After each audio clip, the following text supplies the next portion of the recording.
روسیې د څلورنۍ یا چهارشنبې په ورځ د جنورۍ په 24مه ادعا وکړه چې اوکراین هغه پوځي الوتکه ویشتلې او نسکوره کړې ده چې اوکرایني بندیان پکې د تبادلې لپاره انتقالېدل. روسیه وایي چې په الوتکې کې ټول سپاره وژل شوي دي. اوکراین تایید کړې وه چې د چهارشنبې په ورځ به د بندیانو تبادله کیږي، خو د مسکو له لوري د دغه خبر له اعلان وروسته یې وویل چې په دې اړه کافي معلومات نه لري.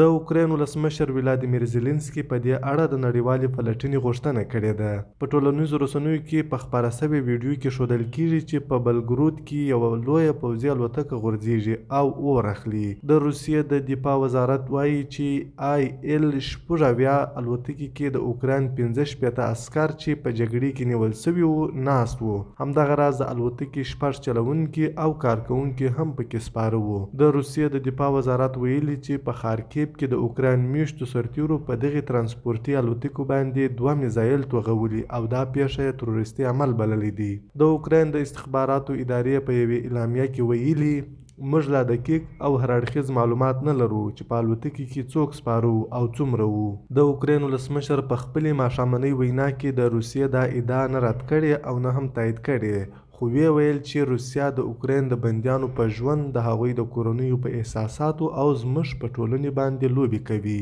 نوموړي وویل چې باید په دې اړه حقایق ښکاره سي او دا چې الوتکه د روسیې په خاورو کې غورځېدلې ده. کله چې زیلنسکي په دې اړه د نړیوالو تحقیقاتو غوښتنه وکړه، په هماغه وخت د ملګرو ملتونو د امنیت شورا موافقه وکړه چې د 15 یا پنجشنبې په ورځ به غونډه کوي چې د دغې پیښې په اړه د روسیې په ادعا خبرې وکړي. د فرانسې خبري اژانس په خپل راپور کې ویلي دي چې په خپلواک ډول د روسیې دا ادعا تاییدولی نشي، خو دا یې د اوکراین د جګړې یوه خونړۍ پیښه بللې ده.